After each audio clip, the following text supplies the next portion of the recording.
everyone. I'm Larry Ridley. You're tuned into the NFL on EA Sports. Tonight's matchup features two quarterbacks who will be trying to lead their team to victory. It's the Titans going up against the Bengals. So let's send you up now to the Queen City of Cincinnati.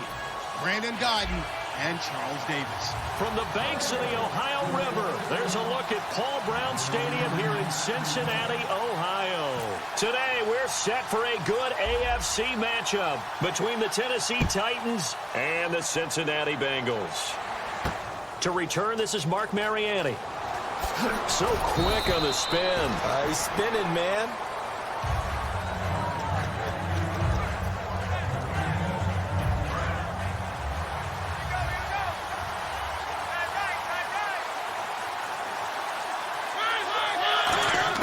On 1st and 10, here's Mariota being chased out left. And they're able to get this one across the 35. 11 yards on the pickup, and it's good enough for a Tennessee first down. You know, I don't think this is the last time we'll see that in this game. This guy has mobility, and they want to use his legs in the game plan. So there will be designed runs as well as his scrambles. 5 yards on the catch there, brings up second down. Offensive starters, here they are. And Delaney Walker, Charles, it's a guy that you and I said we wanted to discuss a bit. Yeah, and we should, because remember, he came out of college as a wide receiver, so he's one of the early guys to move from a wide receiver position to tight end and still run routes as if he were a wide receiver. An excellent target. Walker will be 33 when the season starts in 2017, and he's kind of having a late career renaissance, if you will, isn't he? He certainly is. He went to his second straight Pro Bowl after the 2016 season. He did it as well in 2015. Those are the first two of his career. He'd always been behind other guys. Remember when he was in San Francisco? Wasn't the primary option at tight end. But he is in Tennessee. And he's kind of a new-age tight end, even though he's a little bit older. Can split out, run routes like a wide receiver, but he also can do the dirty work inside as a blocker.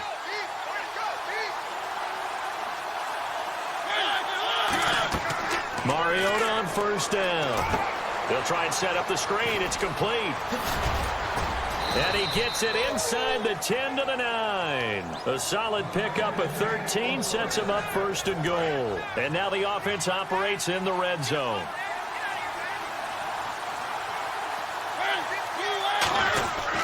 They'll try to run it in with Murray.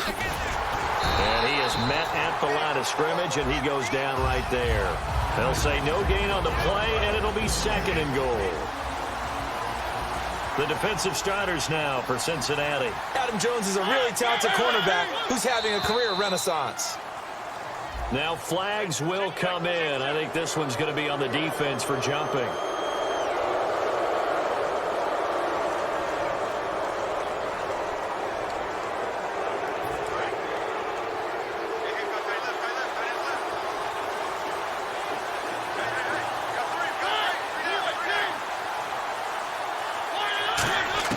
Second down, Mariota. And they will not get the connection there. It's incomplete. One of his main targets, Delaney Walker, the intended receiver. And it's 3rd and 4. All defenders get tired of hearing about their lack of hands and why they're playing defense instead of offense. But in this situation, it was the hands that made the play. Batting the ball away on an attempted touchdown pass. Excellent job. Way to knock it down. Now Mariota eluding the pressure right. He can run, and the Titans are in for 6. Touchdown. That's just a solid, methodical drive to start this game. And how about how it culminated? Doing exactly what they wanted to do, getting the ball downfield, and then running it into the end zone. Oh, this is blocked.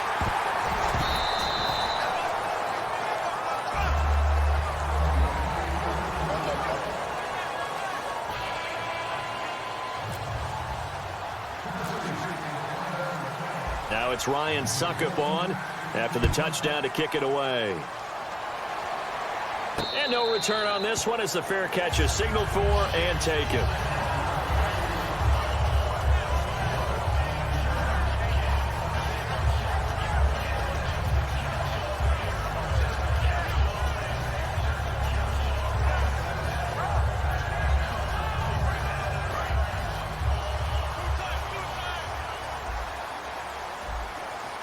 They come out with 1 back and 3 tight ends.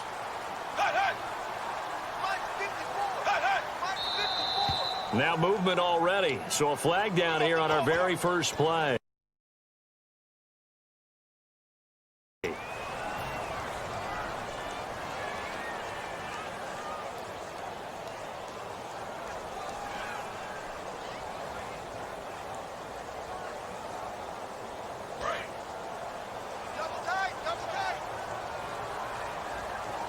They come out here in the eye.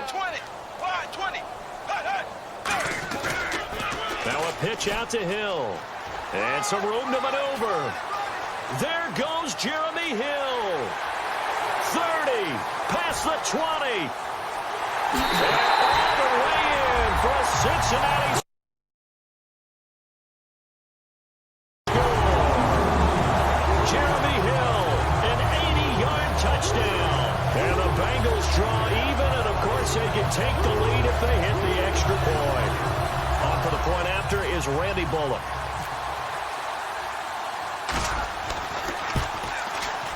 And he's got it up and through.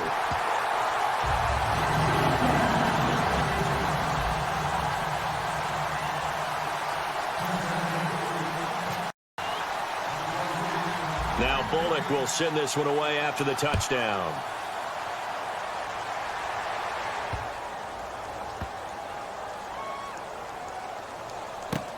This fielded a few yards into the end zone.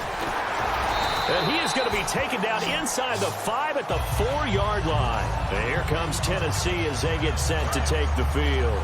And they're hoping to capture some of that magic they had last time out when they were able to put together a scoring drive. But they're still down here, Charles. Not the major concern, though, because of what you talked about. They scored the last time out. They feel good about themselves. There he goes, right side. He's at the 40 and all the way down to the 37. A big play there on the catch and run. 59 yards.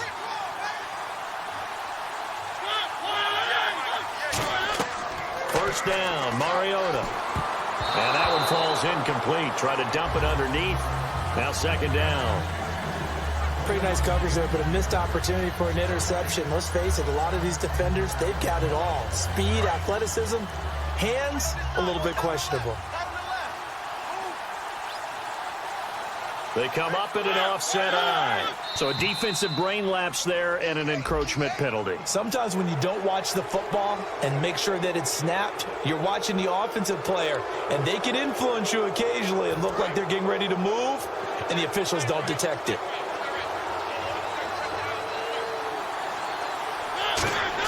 Mariota now on second down.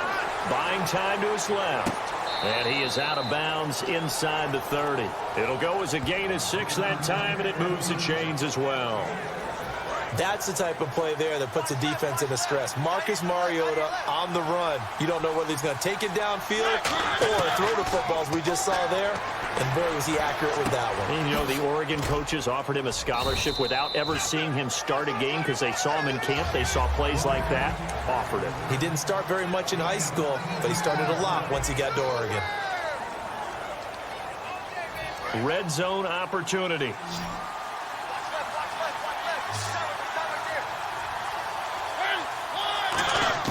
They'll throw again. Mariota. And right with it here over the middle. And eventually brought down, but it's near the 5 at the 6.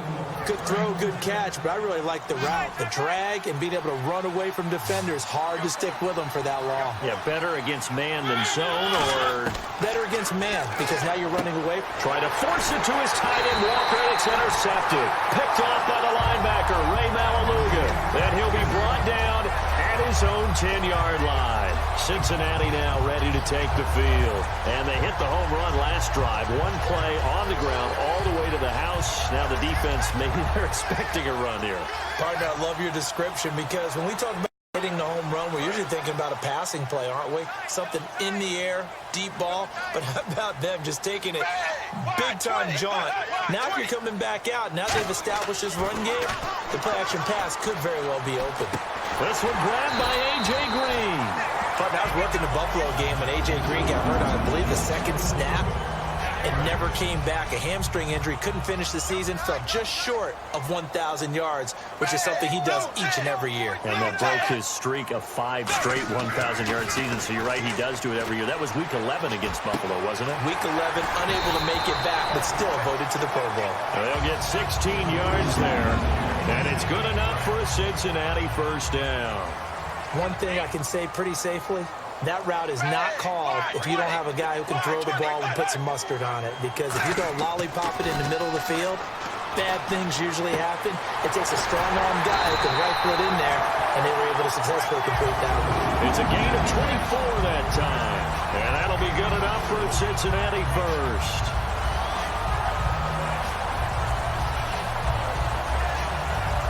Offense comes to the line now, 1st and 10. Hill, the lone setback. Now Dalton with a 1st and 10. And nearly picked off there, almost intercepted. Instead, 2nd down. Well, he did almost everything right. Excellent coverage, breaks on the football, just unable to haul it in and take it the other way. So he dropped an interception. The key for him now, don't dwell on it. Just move on to the next play. They come out here in the eye. On 2nd down, Hill.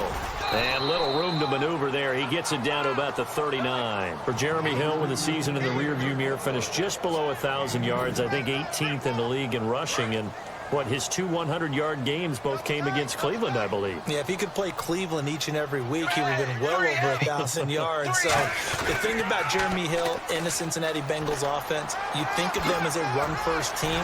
So to me, his 889 yards, disappointing, because I would have thought that would be a higher number and an increased production from him. He's looking to do that in 2017. So they pick up the 1st down after the run, and now they approach for the fresh set.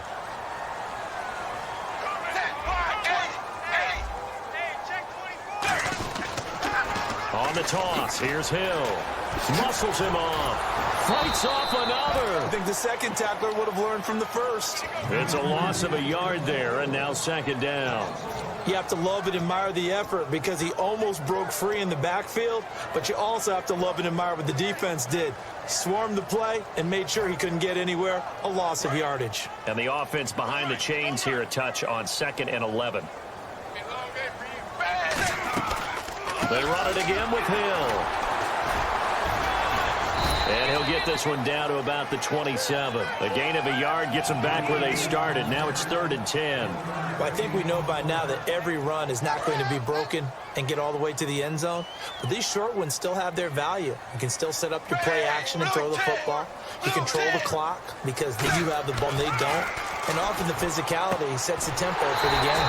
He's got his man here. It's Green. It's a pickup of 16 there, and it'll lead to a new set of downs. There's nothing like getting out of the gate and finding your favorite target. Andy Dalton just did that with A.J. Green. And some people call that a nice fantasy football connection as well. Yeah, they're piling up the points that way, and they want to see that continue. 1st down and 10 now for the offensive group.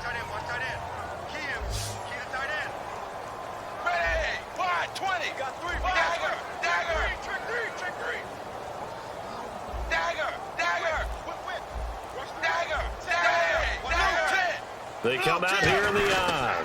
Now a 1st down carry. It's Hill. And able to get him inside the 5 here, just inside the 5 to about the 4. This drive is turning into an extended one, and the guy carrying the ball, he's becoming more like a body blows guy. Every carry is putting some damage on the defense. So after a while, I'm not too sure how many guys are going to want to run up and tackle him.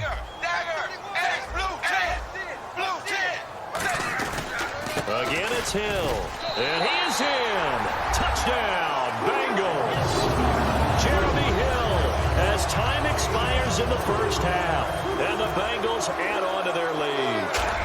And they extend their lead, a little added cushion into the lockers. What a way to finish. Tremendous way. That's momentum that they carry in with them. Can they convert it and bring it back out to start the 3rd quarter?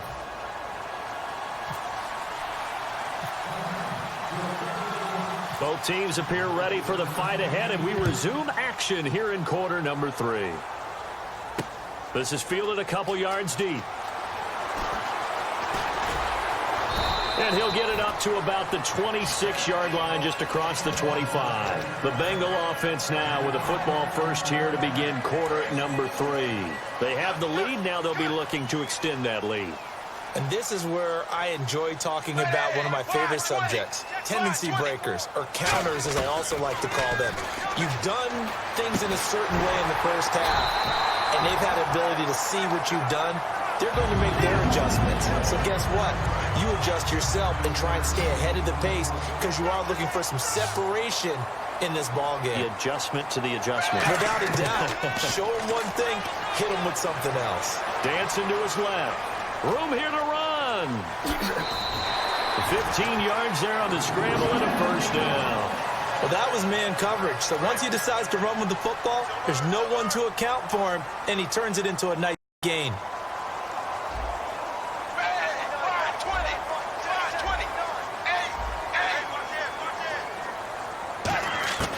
On 1st and 10, here's Andy Dalton. Steps away to his left. Now he'll let it go on the run. Looking for Boyd, and he's got him. Touchdown, Bengals. Tyler Boyd, 40 yards. And the Bengals are able to grow their lead. And when a Hail Mary is completed for a touchdown pass like that, I think any defensive coordinator just puts their face right into their hands. I don't think there's any doubt about it, and I don't have stats in front of me. I don't have the empirical numbers that say that in recent years the Hail Mary pass has been completed more than it has been, but it feels that way, doesn't it? And I know the defenses are spending more time on it. I think the biggest mistake they make is that they play everything from behind the receiver. I think they've got to start getting people in front as well to try and knock the ball away. Now we take a glance at the offense as they work their way back out for their first possession of the second half.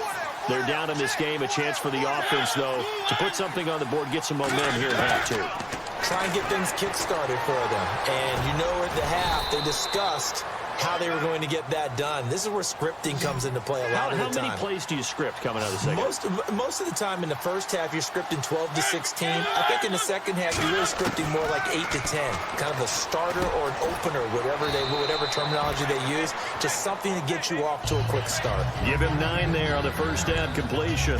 That was a nicely run slant route. And what the receiver's trying to do is make the defender think he's going upfield for a deeper route, and then breaks it off, usually after about 3 to 4 steps, and cuts towards it. And no escaping this time as he'll go down. They got him for a sack. Geno Atkins in there to bring him down for a loss of 7. And a nickel look here for the Bengals as they try to defend this on 3rd. To throw is Mariota, and he locates Walker, complete. And call it a gain of 19, and it moves the chains. There's a completion to the tight end, and I think that we're looking at something out of Central Casting, frankly. He rifles one that's intercepted. And now off to the races down the right side.